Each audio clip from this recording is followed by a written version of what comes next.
This is a rush transcript. Copy may not be in its final form. Amy Goodman. This is Democracy Now!, democracynow.org, The War and Peace Report.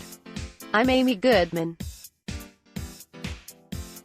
It's been 7 years since two undocumented immigrant activists purposely got themselves arrested by federal authorities to infiltrate the privately owned Broward Transitional Center in Florida, an immigration jail, to organize people imprisoned within its walls. Vera Diana Martinez and Marco Saavedra, who were both brought to the United States as children, went undercover to expose rampant abuse and help people fight their deportations inside the Broward Detention Center, which is owned by the for-profit GEO Group. They worked with activists on the outside, including Mohammed Abdullahi, a young, gay, undocumented Iranian immigrant. It was a radical act of resistance unlike anything the immigrants' rights movement has seen before. Then, in 2013, Marco and a group of 8 other dreamers took another dramatic action. They self-deported to Mexico, risking it all to highlight the violence of borders and to protest the separation of immigrant families under the Obama administration. When the Dream 9 crossed back into the United States, their actions landed them at an immigration jail in Eloy, Arizona, where they were held for 2 weeks. It's run now by Cora Civic. It was run by Corrections Corporation of America. One of the Dream 9 is facing his final asylum hearing this week. Marco Saavedra is an undocumented activist who was born in Mexico, brought to the United States when he was 3. He's requested political asylum over the persecution of activists in Mexico. Marco Saavedra is joining us here at the Democracy Now! Studios 1 day before his immigration hearing. We welcome you back to Democracy Now!, Marco. Marco Saavedra, thank you. Thanks for having me. Amy Goodman, so, tell us what you face right now. I mean, you have this extraordinary history. Marco Saavedra, yeah? So, what we're facing now is a final individual asylum hearing at 26 Federal Plaza, Thursday morning before Judge Sam Factor, where I will be presenting my case for asking for protection based on asylum law, based on my political opinion, my history as a human rights and immigrant rights activist, but also for other specific social categories that I'm a part of, being of an indigenous background and also being a religious minority. My folks are Pentecostal, and I'm Episcopalian. So, for all these protected social categories, we'll have witnesses and present the strongest case possible. Amy Goodman, where were you born in Mexico? Marco Saavedra, I was born in San Miguel Huehuetitlan, which was the northwest corner of Oaxaca, the southern state of Oaxaca, Mexico, which is the second poorest state in the country. Amy Goodman, I want to go through your whole history and the actions you've engaged in that have brought you worldwide attention. But I want to ask who's testifying at your hearing. Marco Saavedra, correct. So, we'll have 5 witnesses lined up, and Toby the government attorney will allow for all of them to testify. We have 3 anthropologists lined up, Professor Poole from Johns Hopkins University, Professor Lynn Stephen will be joining us telephonically from the University of Oregon, and Professor Galvez from the New School. And then we will have 2 character witnesses, Reverend Liz Maxwell from the Church of the Ascension and my mother, will all be witnesses on my hearing. Amy Goodman, and what does the judge decide then? Marco Saavedra, oh, so, in a most favorable outcome, the judge will grant me asylum, based on our argument for political opinion. The judge can also decide to deny me asylum, which would be the worst-case scenario, obviously, in which case we will be able to appeal to the Board of Immigration Appeals, and then, even after that, if a negative outcome ensues, the Second Circuit. Amy Goodman, if he decides not to grant you asylum, will you be arrested right there, taken into custody? Marco Saavedra, the legal opinion of my attorney is that I won't be deemed what is called a flight risk, because I've been checking in continually for the past 6 years. So, they'll just allow the due process of the case to continue, and I'll just be allowed to be free in this country as long as my case is active.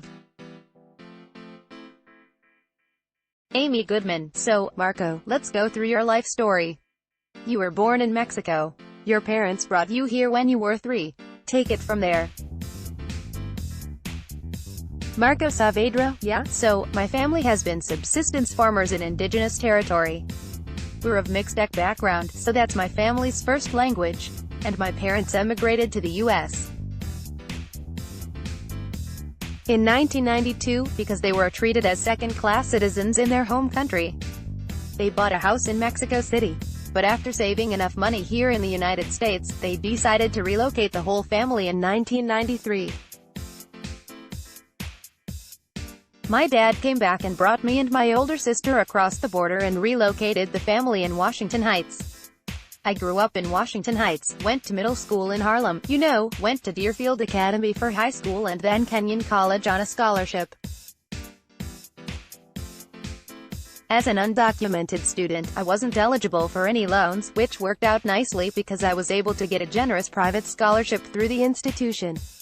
During my junior year in college, I was really depressed. I took a semester off campus.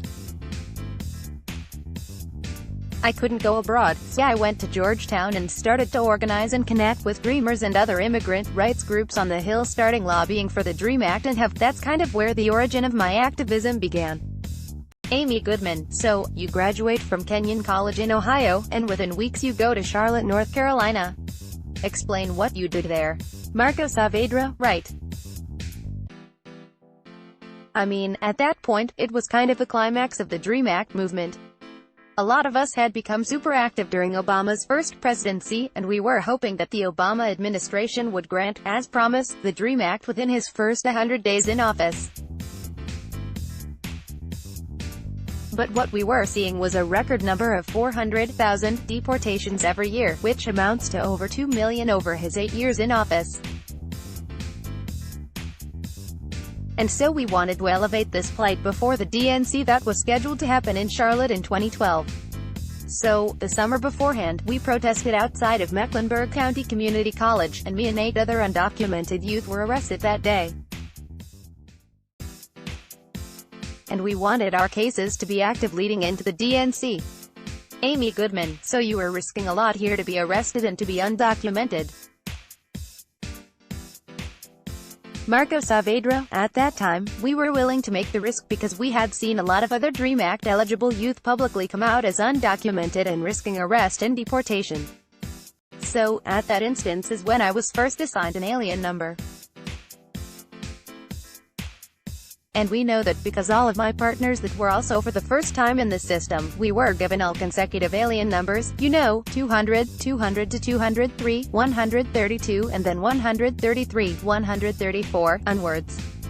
Amy Goodman, and so, talk about what you did the following year, this unusual act of resistance. Marco Saavedra, right. So we were continuing our community organizing. At that time, I was working as a time organizer with Cincinnati Faith and Justice, fighting deportations in Butler County, just north of Cincinnati. And my coworkers, my comrades, were doing the same in their respective states. In North Carolina, we had Vera Diana Martinez, that also infiltrated with me.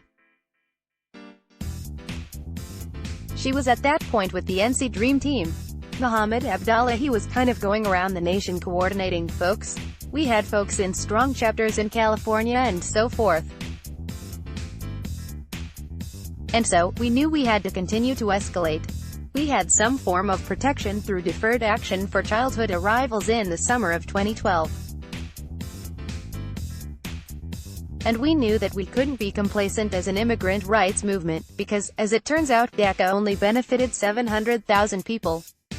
Amy Goodman, you didn't apply for DACA. Marco Saavedra, correct.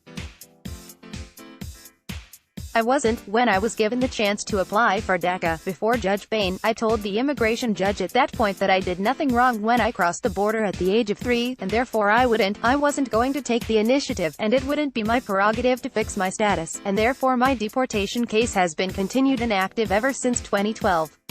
Amy Goodman, so, you enter the Broward Detention Center. How did you get arrested? Marco Saavedra, I got arrested undercover.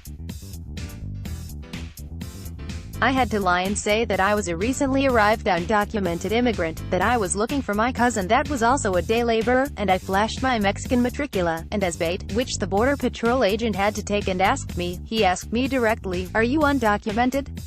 As soon as he said that, I said, in broken English, Spanglish, yes, see.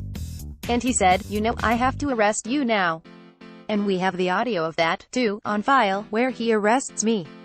And that's our entry point into the Broward Transitional Center, which housed 600 undocumented immigrants of low priority for detention, which we wanted to infiltrate, through our contacts on the inside of other detainees, knowing that a lot people there had been caught for the minimal infraction, whether it be driving without a license, fishing without a license, having a broken tail light, all these minor infractions that trigger them to being in this detention site.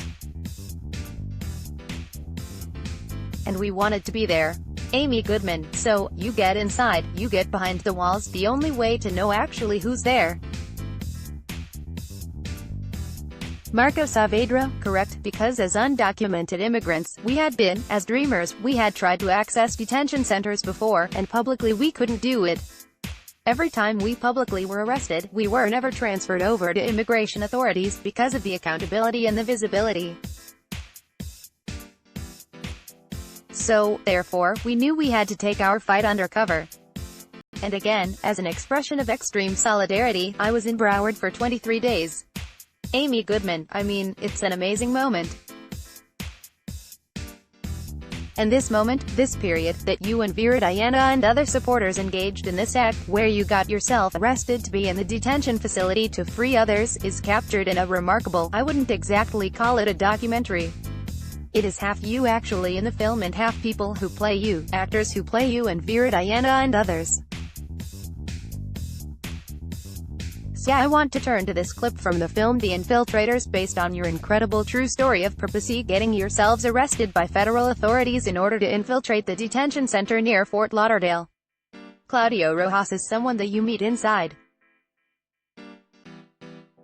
He's a father of two, who had no criminal record, yet he spent 7 months at Broward in 2012 after he was detained by ICE outside his Florida home. The scene is portrayed in The Infiltrators. Unidentified, our inside man was Claudio Rojas. He just didn't know it yet. Claudio Rojas, translated, my life was pretty ordinary, just like anyone else. I'd go home after work. I liked to go fishing on weekends. Family back in Argentina. I'm at the park with Liliana. Say hi, Liliana. It was a Friday morning. I woke up at 7:30 in the morning to take out the trash. I went out wearing only shorts. Amy Goodman. So, that's a clip of the film The Infiltrators.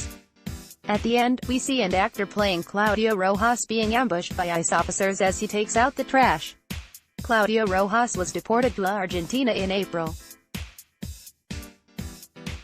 Talk about Claudio, how you met him inside and what happened. Marco Saavedra, yeah, definitely.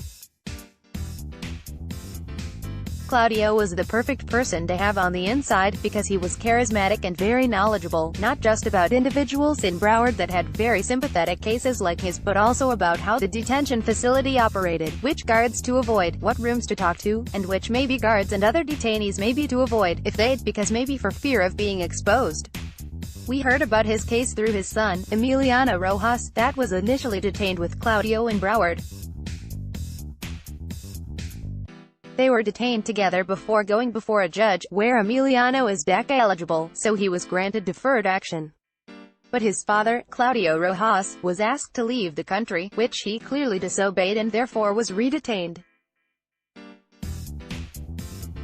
And that's kind of where The Infiltrator starts, just me meeting Claudio. And Claudio really devised a strategy to disseminate our hotline to all 500 men.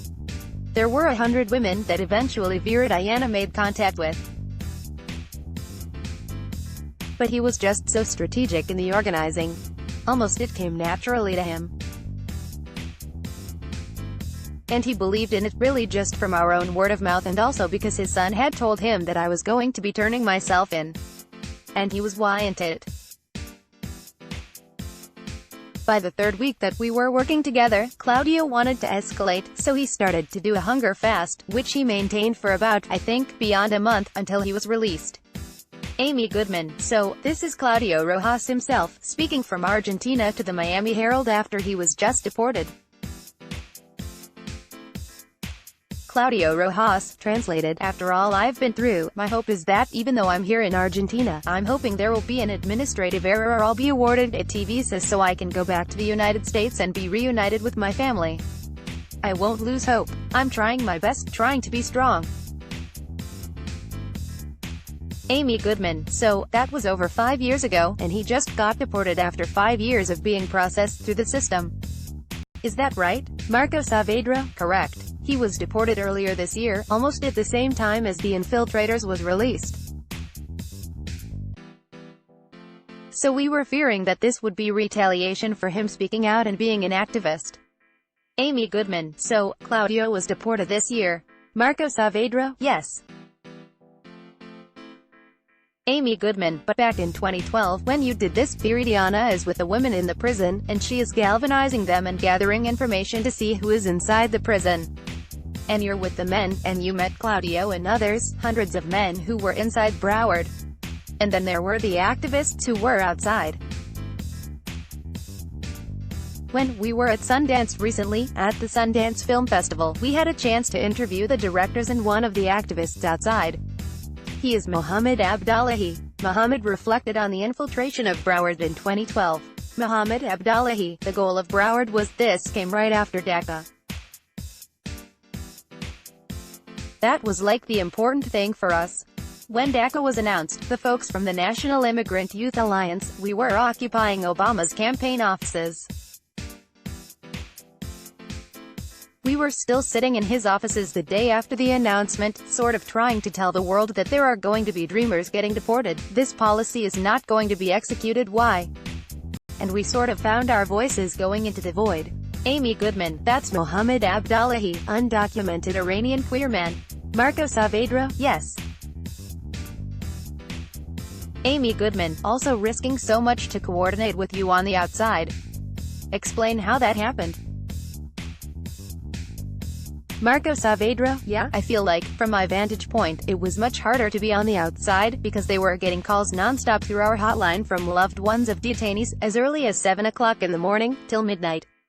So, they were working around the clock, making petitions online, spreading those around through social media, building public pressure, holding vigils, holding press events, talking to congressional representatives to advocate for these cases.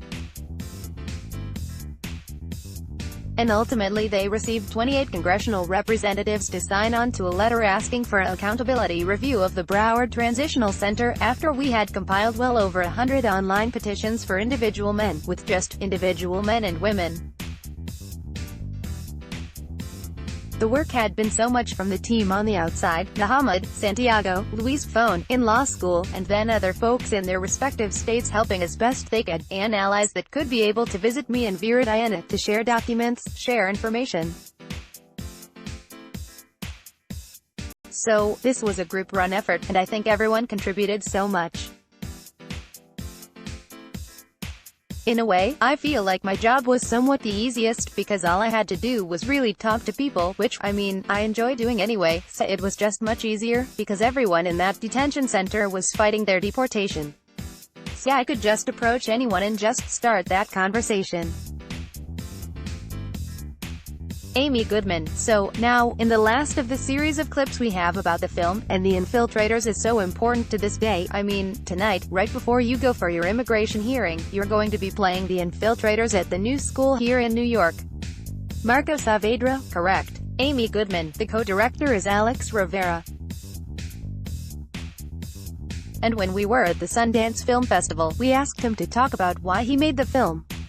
Alex Rivera. In 2010, we saw something that we'd never seen before, which was undocumented immigrants risking deportation as part of an active political protest, doing sit-ins, blocking roads, sitting in John McCain's office, and risking deportation to sort of force a decision on behalf of the government about their status.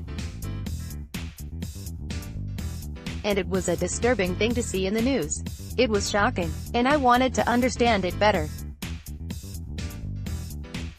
And so, through some mutual friends, I reached out to what would become the National Immigrant Youth Alliance, to Mohammed and the group of other young undocumented folks who surrounded him or who worked with him, and said, I want to make a film. And I thought I was going to make a short film, it would be a month or two. And every time I tried to edit the film, they went and did something more interesting, more radical. And so I had to stop editing, and Christina and I just started to kind of film and try to wrestle with what was unfolding in this moment of great activism and sort of experimentation. Amy Goodman, so, that's a co-director of The Infiltrators, Alex Rivera, talking about the film, that is really based on the action of undocumented immigrants organizing. And you've used this film to this day to show around the country. And I think what's so fascinating about this, as you point out over and over, this wasn't during the Trump years. This was during the Obama years, very much part of the reason why even among his immigrant right allies, President Obama was called the Deportation chief, Marco Saavedra, right? In a way, I mean, we knew that Obama, because he had promised the DREAM Act within his first 100 days in office, because he had campaigned on a platform that was pro-immigrant, we knew that at least we could hold that administration accountable, and had to hold him accountable, because he was compromising so much, because he was deporting 400,000 people from our community every year, and still holds the record number of deportations.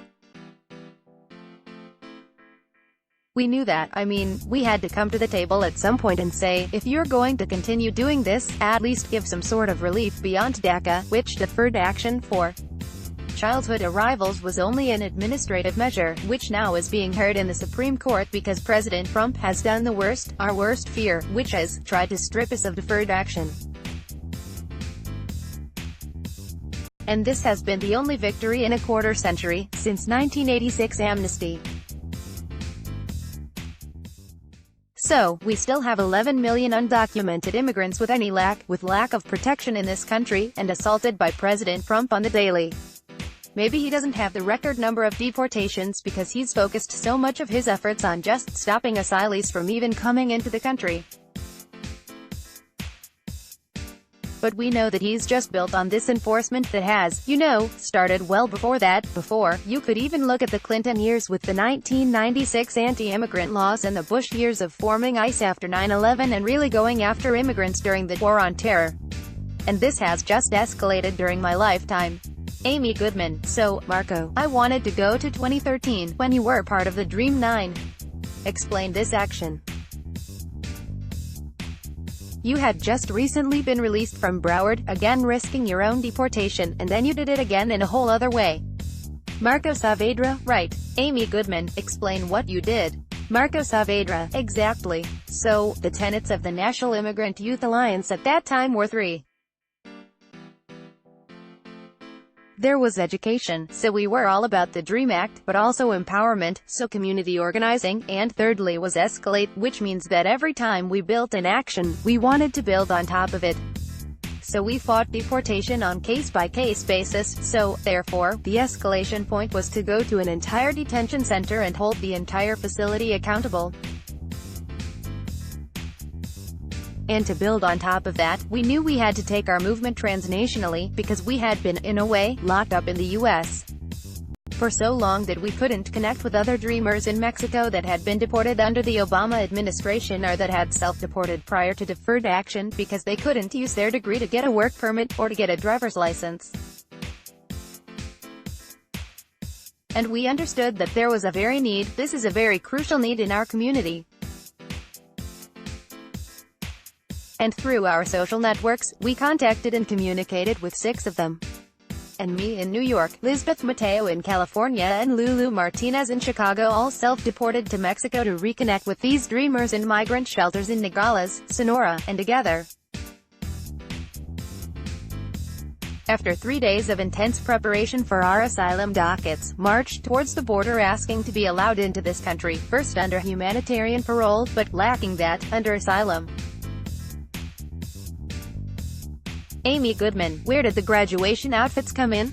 Marco Saavedra, the graduation outfits were just to demonstrate, symbolize, really, that we had taken this DREAM Act movement internationally, that we were no longer just confined to the U.S., but we had to advocate for people that had already been displaced and removed from this country, because these are the recently arrived, and the people that have had multiple deportations are the ones that are always left out of any form of immigration relief, or always the first criminalized.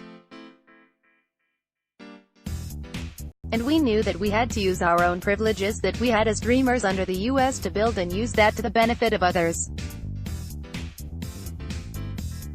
Amy Goodman: so, you wore the outfits, the graduation gear, as you crossed the border?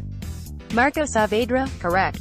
I mean, to demonstrate, I think that those outfits by that time had become so popular in the national media and everywhere around the world that knew that there was a group of 2 million undocumented immigrants that were DREAM Act eligible that couldn't exercise their rights to travel, to work, to live permanently in the only home country that they had known. And therefore we decided to wear the cap and gown as we marched across the border. Amy Goodman. Let's turn to another of the Dream 9, Lulu Martinez. She was speaking to Al Jazeera in 2013. Lulu Martinez: we all came collectively to a conclusion that nothing's going to change unless the people that are most affected take the risk to do something about it. Amy Goodman: so, that's Lulu Martinez, speaking soon after the action. What has happened in her case? Again, the first of the Dream 9 to go to trial. Marco Saavedra: so, yeah, thank you. Lulu Martinez has already won her asylum case, both for her political opinion and also her background as a queer woman and the persecution she would face because of her identities in Mexico. So, we know that, sadly, Mexico has record numbers of homicides and persecution of multiple groups, and queer folks, in particular, are targets. I mean, we are looking at 103 homicides every day in Mexico currently. And this is all well documented. So, Lulu Martinez, earlier this year, was able to win her asylum case.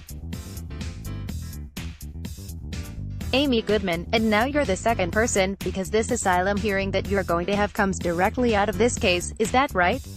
Marco Saavedra: correct, yeah. This is the Amy Goodman, out of the Dream 9 case. Marco Saavedra: continuation of the Dream 9. It's, in a way, the culmination of this action.